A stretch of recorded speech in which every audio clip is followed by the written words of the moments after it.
We are back here with another video.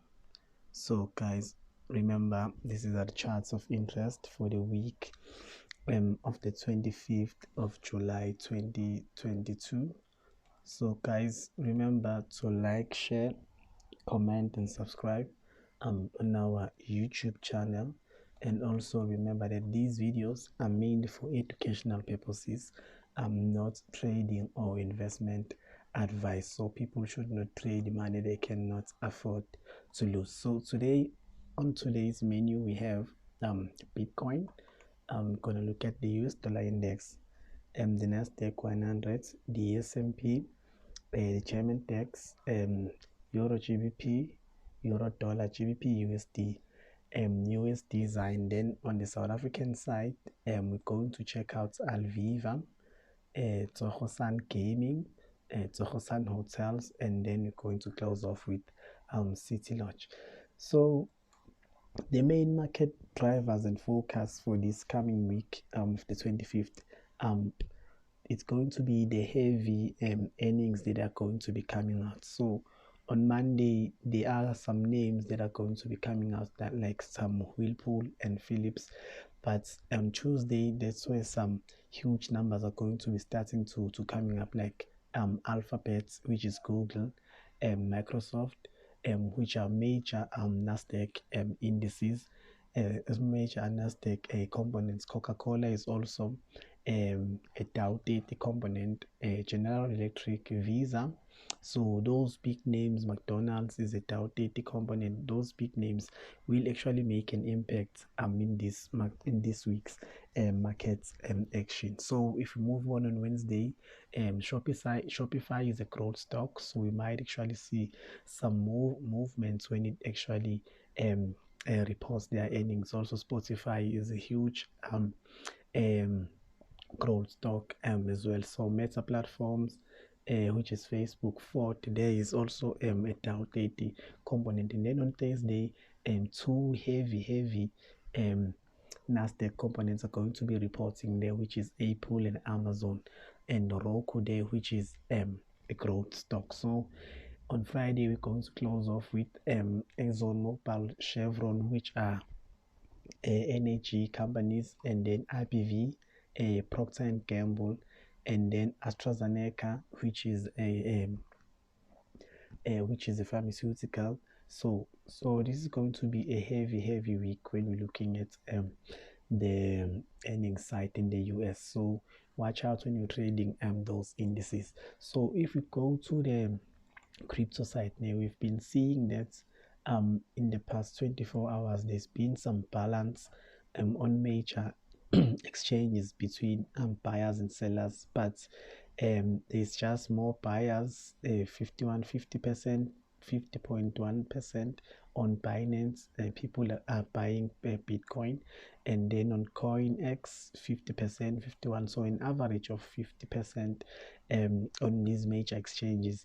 Even Kraken, the people are buying Bitcoin. So if we take that information and try to match it with the charts, we've seen some bullish movement there on Bitcoin in the past 24 hours. So the market bounced from this 21,000 level, and then it moved higher as it is trading here today. So we might actually see maybe Bitcoin breaking out into this bullish flag that is right here, trying to approach the 24,700 level or $25,000 level by the end of the week, depending on how the tech stocks actually report their earnings. So we might actually see some improvements there on Bitcoin.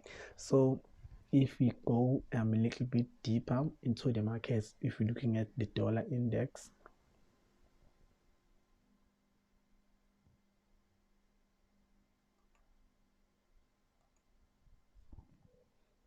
so as I'm saying that, you might actually see a little improvement there on Bitcoin, because there's actually some a downwards movement action that you might see from the US dollar itself, because the structure is telling us that the dollar index on the 4-hour charts, it wants to actually try to move a lower name. So when it tries to move lower, it gives other markets a chance to actually breathe. So we are seeing that there is this structure that is right here on the dollar index, and now this was an upwards channel, so now it's actually trading the outside band of this channel, and now ranging and testing this outside band of this channel. So we might actually see the US dollar moving to the downside, maybe to the $103 level, but still tucked in above the hundreds at dollar level. So remember, this is a 4-hour chart, so this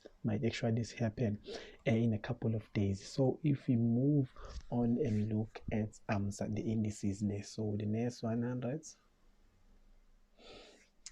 and we're gonna start off with the next 100 because most of the time we always start with the S&P. So the story of the next 100,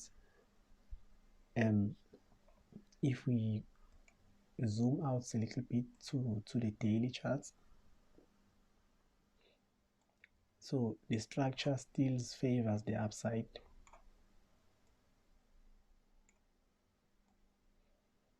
The structure still favors the upside on the Nasdaq 100, but the risk is still there because there's these earnings on these major companies this week. So we might actually maybe see the Nasdaq maybe rejecting this level, maybe trying to move lower, or if these earnings are actually positive, this level right here, which is the 12,500 level, is just key for the for the Nasdaq to actually find some buyers, and then it can actually start to recover going higher. So this is the daily charts on the Nasdaq. So if we're looking at the SPX, so these are the futures charts that we are checking out, the ones that are traded in Chicago, not the actual index that is that is actually listed in New York. SPX USD.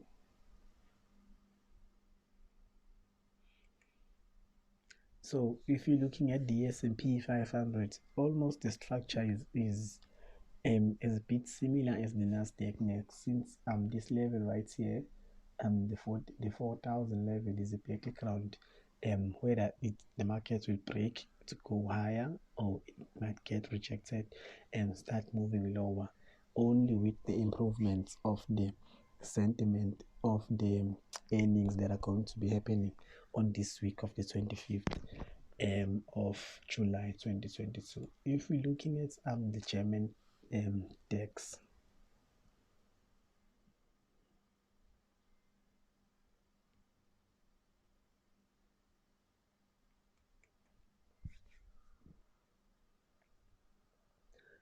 so the story of the DAX, we did say on our previous video that there was this triple bottom formation that was right here, and it bounced off here, and then it made these two bottoms that are right here, and then after those bottoms it actually moved higher. So if this level that is right here, the 13,000 level that is right here, can hold, we might actually see also some improvements there on the DAX, maybe trying to push higher to 14,000 handle there this week. So it can actually try to push to the 14,000 handle there this week. So that is the story of the German DAX. So if we're looking at some European pairs, which is EURGBP.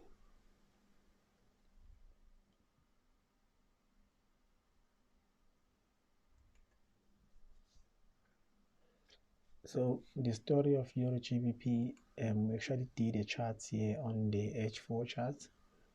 So we did see the euro actually moving higher the previous week, but it actually got rejected at this 0.8584 level, and then started moving lower. So the structure here on EURGBP, it is biased to the upside. So this is a rising triangle.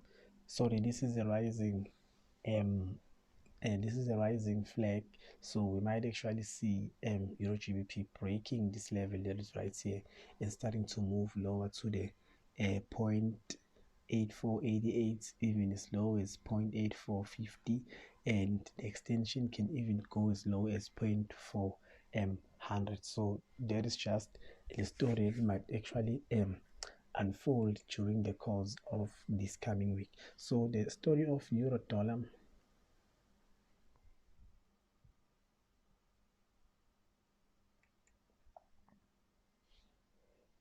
So euro USD on the other hand, it is biased to the upside, with the dollar trying to pull or cool off there.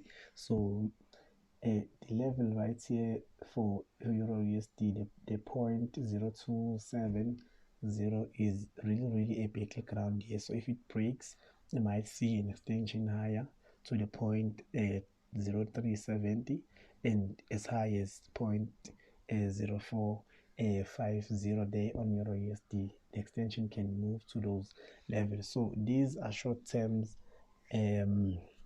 These are short-term projections there on these charts. So we are not looking at any major breakthroughs at the markets in at this moment, but I see that there's little bit of improvement there with the war itself, that the European Union has tried to ease sanctions there with Russia in relating that they should release some wheat, and also Russia has agreed with Ukraine to also release some heat. So there's a little bit progress with the war, but it can actually take some time before things come back to normal. So the story of GBPUSD. So GBPUSD, on the other hand, the structure is also biased to the upside. If you can look at this is actually a reverse head and shoulder pattern that is right here. The left shoulder, the head, and then this is the entire right shoulder. So a breakout of this level at the 0.2050 will actually move GBPUSD to 0.2130 and as high as 0.22 hundreds. So if we move on to our very own USDZAR, so we saw that the MPC, the monetary policy, actually increased interest rates by 75 basis points this coming week.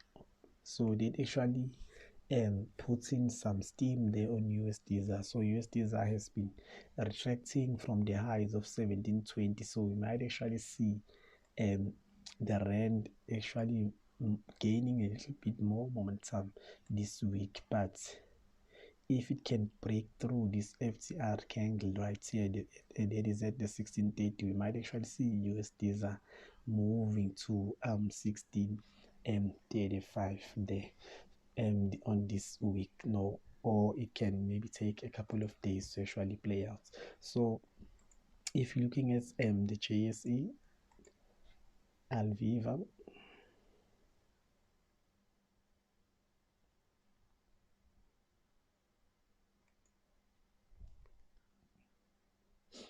so ALVIVA has been the rock star of this previous week. We once posted these charts a couple of weeks ago on our private channel. So ALVIVA is trading above the 23 rand level.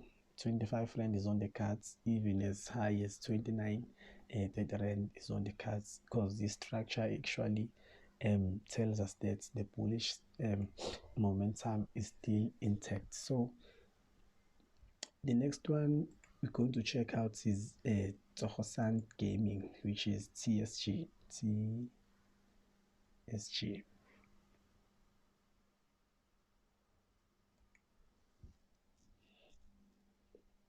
So TSOGO Gaming has been ranging for almost close to a year now, but this week we saw some a little spike there. It moved on Friday about 1.7%. It was in line with its sister company, which is the TSOGO Hotels, which is TSO.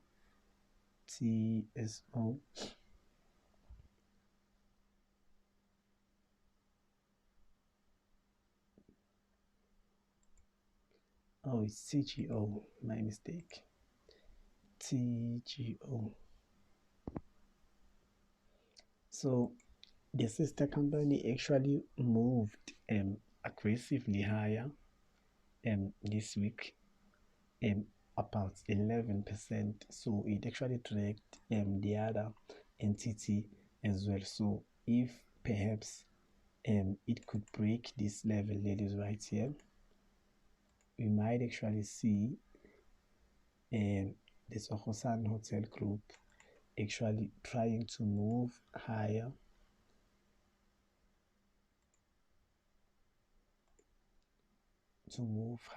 to its all-time high, which was right here of this 4.99. Let me just say $5 level. So TSOGO hotels might actually blast off and move to that level, the 5 rand level, and then 4.60 might be on the cards. So the blast off might actually be something that is like this.